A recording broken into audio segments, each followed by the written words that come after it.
Mary had a little lamb. We believe that all men are created equal. To the magnificent mosaic that is America. From radio beacon to radio beacon. I have a dream today. Change has come to America. Believe me. Help is on the way. Knock, knock. Who's there? It's a figment of your imagination. Randi Rhodes Show. Turn up your mind. Overnight, from coast to coast, tensions boiling over on college campuses as protests over Israel's war in Gaza grow more confrontational.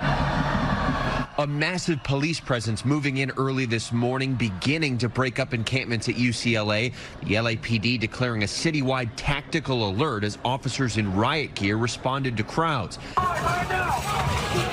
It comes just one night after that pro-Palestinian encampment came under attack by pro-Israel activists. The lack of police action that night since called into question.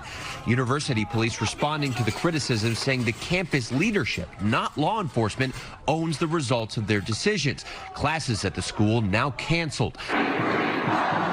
In Oregon, at Portland State University, protesters barricading themselves inside the library since Monday. Despite the school telling them to leave immediately, food and bedding was seen being delivered.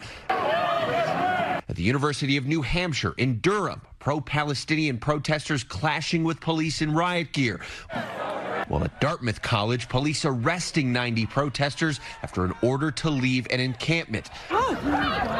Violent clashes breaking out at the University of Wisconsin in Madison. 4 officers injured, dozens of pro-Palestinian protesters arrested. The dean of students escorted by police as he walked through the mall after encampments were taken down.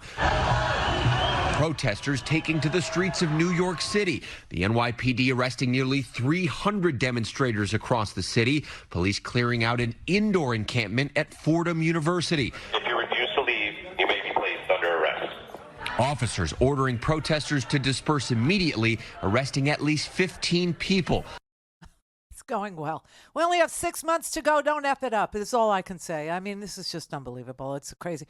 The Republicans are doing really, really weird things now in response to everything that's going. It's screaming that, it's Biden's fault. These are Biden's protests. I don't even understand how they get there from here. But, hey, trust me, they go there from here. They actually, they can find their way. Here's a little taste. Another 4 years for Joe Biden means another 4 years of little Gazas all across America. There's a rot in our universities. There's a rot in the White House, and there's a rot in this country. We've got university presidents and university faculty that are just wimps. Businesses across the United States, when they see that little Harvard diploma, UCLA, Columbia, those businesses, maybe they should hang a sign out that says, graduates need not apply. That you need to castrate a pig or something, or kill a dog, or isn't that what Republican women do to appear strong? Listen, this is it is an amazing thing. It's truly, I mean, the law and order crowd are pointing at Joe Biden while their candidate is on trial for criminal behavior. Only we could screw this up. Only we could snatch losing from the jaws of victory in this manner. Only we could do that. Only Democrats could do that. This is so bad. I can't even tell you. It's just it's bizarro world. It's incredible. Every single time there's some sort of and the violence has got to stop. I mean, violence of any sort is just horrendous. Now, I went yesterday. I was trying to show you that there are infiltrators, and there were infiltrators in the Black Lives Matter protests. And the infiltrators in the Black Lives Matter protests, this is such a mind F, okay? This is really got to go twisty here, okay? But this is what they did. They dressed up like anti-fascists. They dressed up like Antifa or the Black Bloc anarchists. And they were really white supremacist bikers. And they infiltrated into the Milwaukee protests about George Floyd And they started breaking. I mean, it's the same MO. It's the exact same behavior that you see on the campuses, especially inside of the Columbia building, right? The breaking of the windows and the what do you call it? Zip tying the doors closed. And, so I and people go, so I was trying to describe yesterday, like how the infiltrators infiltrated the Black Lives Matter protests by showing you Umbrella Man here, right? Just showing this guy to you. And people actually... I zoomed in. I'll zoom out a little bit. Those cops will come for you if you're pulling that crap. There's always... Looks like, yeah. So as you can see, the auto goes... I just came with a hammer and smashed the windows. I'm gonna fight you right now. You wanna go? What's up? Somebody hold my blunt. Hey, somebody hold my blunt. Okay. So now my inbox fills up with people going, "Are you saying Antifa has it?" No. This is who Umbrella Man is. Tonight, authorities in Minneapolis say they have finally identified the man they claim incited days of violent protest there after George Floyd was killed.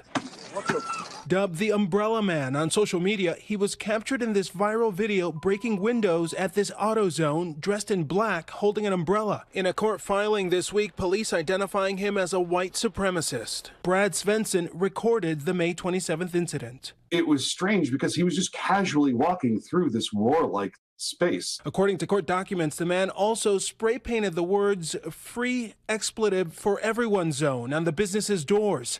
Not long after, looting and fires began in the area, police say. An officer telling the court, until Umbrella Man, the protests had been relatively peaceful.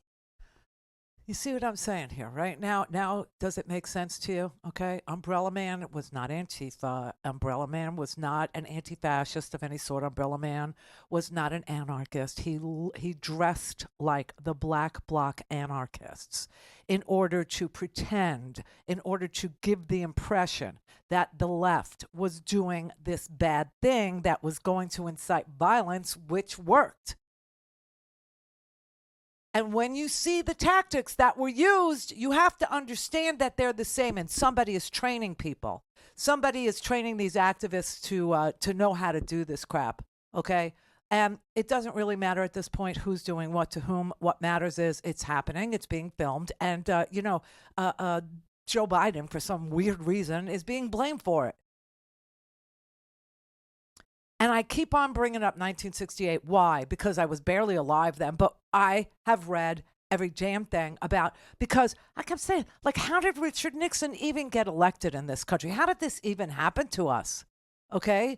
I mean, you had LBJ with the Great Society trying to build on, the FDR, war on poverty, trying to build on the New Deal, right? You had all of this investment in ordinary people, and it was going good. It was really going good. I don't know why, we manufactured an incident called the Gulf of Tonkin incident. Best I can tell, it wasn't real. I don't know, could have been, but all these years later, doesn't look like it to me. Looks like it was some sort of a report that an American, boat was hit in the Gulf of Tonkin in Vietnam, and that the North Vietnamese attacked us, and therefore we have to go to war. Yeah, but LBJ, it got so out of control. Also, we had a draft, and our 19-year-olds were getting drafted. One of the ways out of the draft was you could go to college, and you could get a deferment that way, a college deferment. And I know a lot of people who did that. Some of them went to Canada, and some of them went to college. They both begin with a C, It was a similar way to flee.